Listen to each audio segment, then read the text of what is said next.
Now at 10, Habitat for Humanity welcomes a new partner family with a dedication service.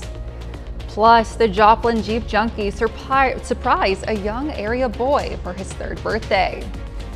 And the city of Monette hosts a repurposed fair festival for the community. The 4 states' most watched news starts now. Congregants of the Fellowship Baptist Church in Baxter Springs today worshiped in the parking lot after their church caught fire yesterday. This is KOAM News at 10. I'm Elise Noe. Authorities say it happened around 4:30 yesterday. When firefighters arrived, they noticed smoke coming from the back of the building where classrooms are located.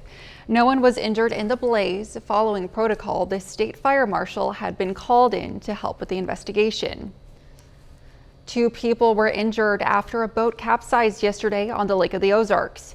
It happened around 3 p.m. yesterday, Public Beach number 2. Authorities say 3 people were on board. 2 of them received moderate injuries.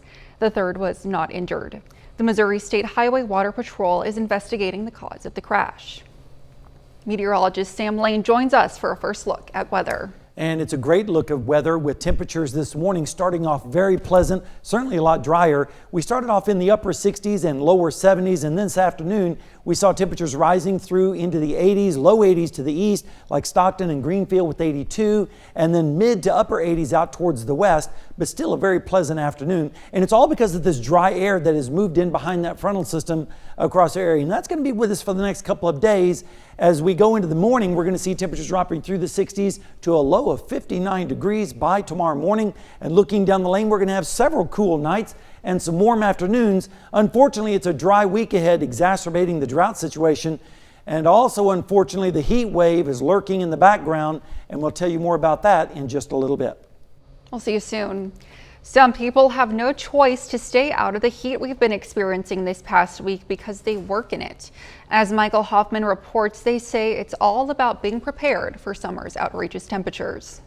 It can be dangerous. Shiloh Smith has been working as an air service technician for 10 years now. He says the job in the heat never gets easier, especially with the record numbers we've been seeing. Just listen to your body, make sure you can tell if you're getting dehydrated, if you start to get a headache or anything like that. That's one of the signs that I usually feel is a headache first, and then I'll stop for a minute, get a break, and get a drink of water, things like that. So it does get very, very hot. So Shiloh makes sure when he leaves for his jobs, he packs plenty of water in this cooler before he gets to work cooling down our homes. He says his job is at its hottest when he's working in attics. And over time, he's developed a system for staying cool. Get up there and get your work done as fast as you can. Know what you're going up there to do. Take the tools that you need so you're not making multiple trips. And get what needs to be done in attics done as quick as possible. But it's not just HVAC. Lawn care companies are outside all day, but they're also making sure their employees are staying hydrated with hydration boosters like Liquid IV, which is packed with electrolytes to stretch water further. It helps the body hydrate, and that seems to be making a big difference. And so we're keeping that stuff supplied to them so that they can keep going. They're also providing other products to help cool down their employees. We've got an ice maker at the shop, so everybody gets their cooler filled in the mornings. We provide bottled water. And that's one thing the guys are sure to do, is make sure that their cooler is stocked up. And we've also got cooling towels where they can dip in the cold water and put them on their neck to get a little bit of relief that way. The U.S. Postal Service says it encourages all of its employees to bring water, ice, and wear protective clothing like hats on their mail routes.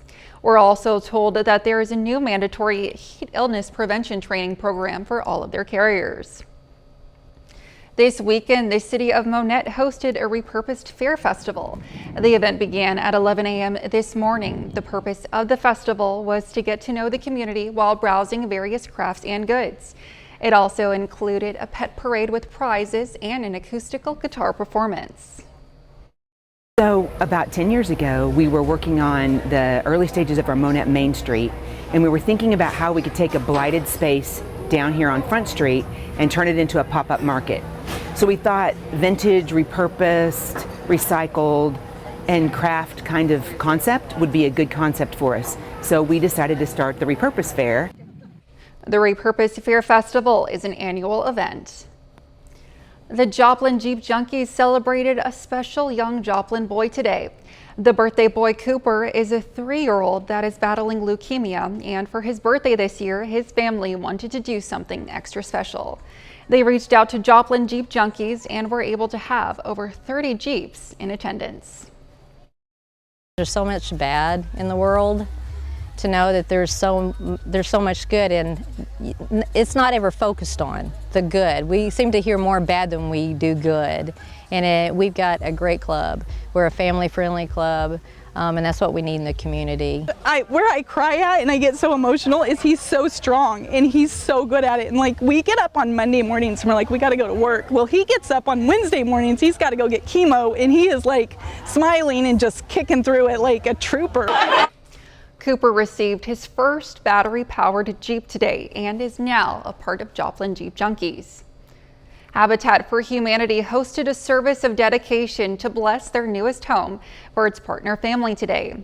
Homeowners Brandon and Megan welcomed neighbors, family, and friends to their new home as they received their keys.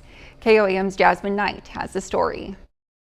For homeowners Brandon and Megan, this journey has been a miracle. Their new home symbolizes a chance at a fresh start.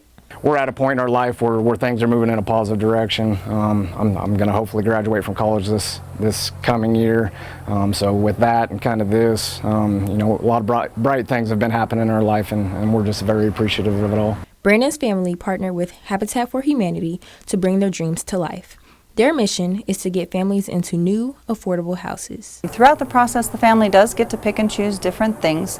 The reminder is that it is simple, decent, and affordable, and we do need to be sure that we build them all similarly. In order to qualify, you must be able to pay a 0% interest mortgage, a $500 down payment, and the sweat equity required. Some families, like this one, even put in their own blood, sweat, and tears. And this family was very involved in the choosing of things, the working on it. I mean, they are here countless hours. With 5 children, times can be a little hectic, and quality time can be few and far between. However, in the new house, they can't wait to make the memories that will last a lifetime. Weekends when we have the kids home, we get to act a little crazy with them at times, and that's where you're going to make the memories, laughing. We got two teenage daughters, so I'm sure there'll be some crying along the way. So for Brandon and Megan, their house is now a home, thanks for Habitat for Humanity. Reporting in Arma, Jasmine Knight, KOAM News. So far, Habitat for Humanity has built almost 24 homes in the Crawford County area and hope to build many more. Coming up, former President Donald Trump isn't letting his most recent indictment stop his campaign.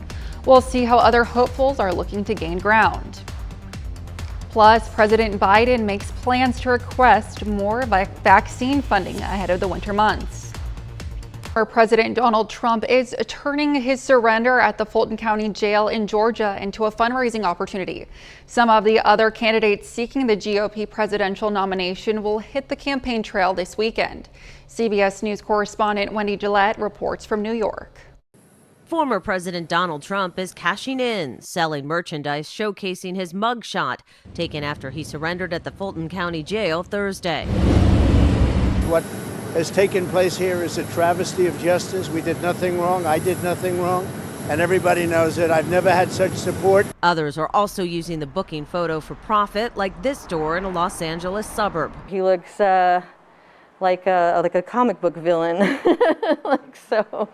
Yeah, and it's just like frozen in time for, that's it forever, Shoppers were split on buying the new t-shirts. I think it's funny, the second I saw that mugshot came out, I knew that the t-shirt presses were going to be going crazy, because it's funny, like it's crazy. Not that I hold up the presidency to some level, but it seemed like a degradation of our institutions. Trump and 18 other defendants charged in the 2020 election interference case had until yesterday to surrender.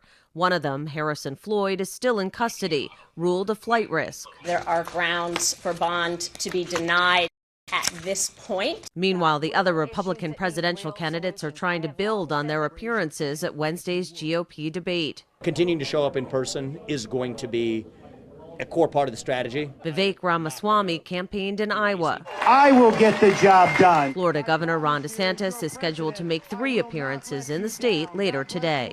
Wendy Gillette, CBS News. New waves of COVID-19 could yield more money for vaccines and a possible new fall shot. President Joe Biden says he's planning to ask Congress for more funding for COVID-19 vaccines. Manufacturers such as Pfizer, Moderna, and Novavax are currently preparing new rounds of vaccines for the XBB strain, and new annual fall COVID shots could become a reality as cases rise again. The request amount isn't known yet. A little later, we hear from some Maui firefighters about the emotional toll from fighting the wildfires. No wildfires in our area, thank goodness, although it's going to be dry this week and also cooler, and I'll have all the details when we come back.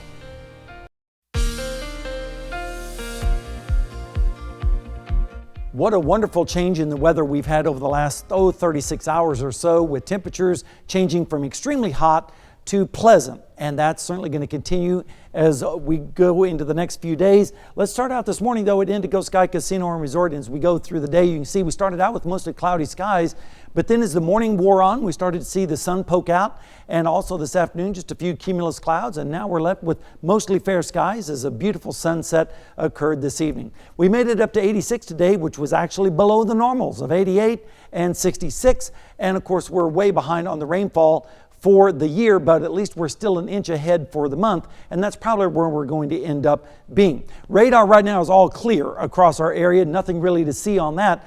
Instead, we're turning our attention to the tropics, where there's going to be quite a bit of rainfall, especially for Florida, as hurricane watches are in effect from Port St. Joe all the way down through Tampa to the south of Tampa, and this is going to be a system that's going to be moving towards the north, and Idalia looks like it could become a major hurricane.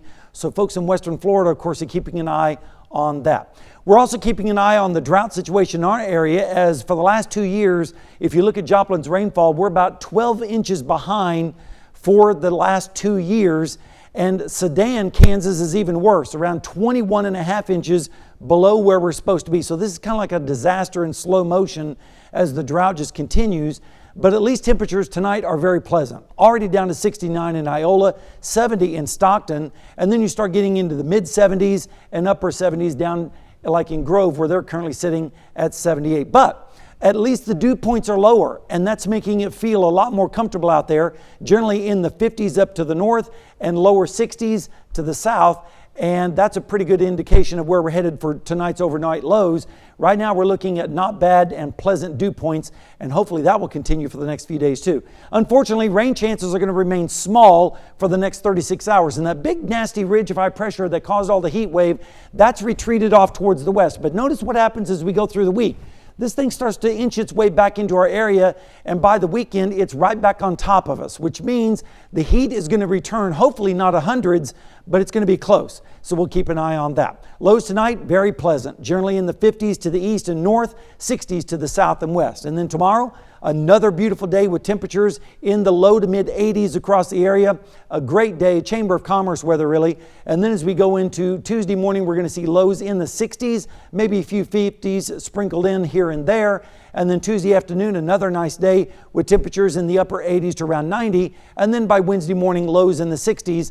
And over the next 7 days, the dry weather continues right on through all the way to the weekend. And unfortunately, that also means we're going to start to heat up as well, with the chance of showers and storms on Tuesday. But Elise, summer just doesn't want to give up. It doesn't seem like it, but we should enjoy what we have. That's right. We're going to be thankful for what we have right now. Absolutely. Thanks, Sam. In the aftermath of Hawaii's catastrophic wildfires, firefighters in Lahaina are battling tragedy and trauma. Some of them say the crisis is weighing them down mentally and emotionally. Ali Duclo reports. Firefighters here at the Napili Fire Station risked their lives fighting the devastating Lahaina fire. It's an unprecedented blaze that continues to weigh on them mentally and emotionally. But still they come in to continue to serve their community. This crew in Napili was one of the first to respond to the deadly wildfire that ravaged the Lahaina community. What you don't see behind the uniforms and badges is the pain of what they were forced to see that day. Firefighter Ty Perdido telling me there was a moment when he thought he wasn't going to make it. Moving on from the tragedy has been difficult, but Perdido says mental health support in the department has ramped up over the past few years and is so critically needed at this time. Each day I wake up, each day I put the uniform on, and I try to just rely on not only myself, my faith, but my family for one, my wife, and these guys next to me who also put on the badge. They've been my rock for the department, and being able to get support from them when I feel I can't stand anymore has been what's kind of helped me get through each day. Getting through each day can be taxing for these firefighters, who are still tasked with responding to potentially life-threatening situations. The firefighters had to pause our visit because they received a call. A dedicated department struggling with loss themselves, as 15 firefighters whose own homes were lost in the fire are now picking up the pieces. Fellow firefighters creating this donation fund to help them rebuild. Coming up in sports, an exciting finish to the Little League World Series in Pennsylvania. Plus, the Kansas City Chiefs are preparing to cut multiple players in the coming days. Brock Baldridge joins us next in sports. The Kansas City Chiefs won their final preseason game of the year. The Chiefs now have to make some hard decisions on who to keep and who to let go before the NFL roster cut deadline. It was great to get the 2s and 3s of work they did. Again, this helps Brett in the final evaluation, and it helps the guys, the ones that don't make the team, have an opportunity to hook on somewhere else with the tape that they put out there. So, all in all, it's good to have it finished up. And it's always, this is the toughest day. I mean, that's when you have to make the cuts, because these guys have busted their tail through all the OTAs and then through the training camp. So then they all can't be here, unfortunately. So the Chiefs have to make some interesting choices here in the next few days. All of the teams in the NFL must cut their rosters down to 53 players by Tuesday, August 29th at 4 p.m. Eastern Time. So far, the Chiefs have had very little movement in roster cuts compared to the rest of the league. Seems as if they're taking an extended look at their evaluation process, but the Chiefs have already waived wide receiver Koa Crawford, and they've already cut defensive back Anthony Witherstone. The Royals and the Cardinals are both on the road this weekend, as Kansas City is wrapping up their West Coast road trip. The St. Louis Cardinals finished their series back east.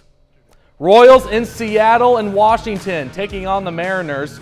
Second inning, no score. Teoscar Hernandez, 400 feet to dead center. Mariners up 1-0 after the solo home run.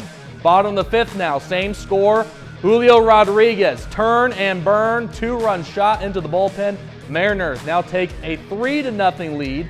We head to the top of the eighth inning now. Nelson Velasquez, boomstick baby dynamite, 2-run homer. The Royals are right back in this game, down 3-2. Ninth inning now, Andres Munoz in to close out the game. MJ Melendez swings and misses. Drew Waters at the plate, can't catch up to that fastball.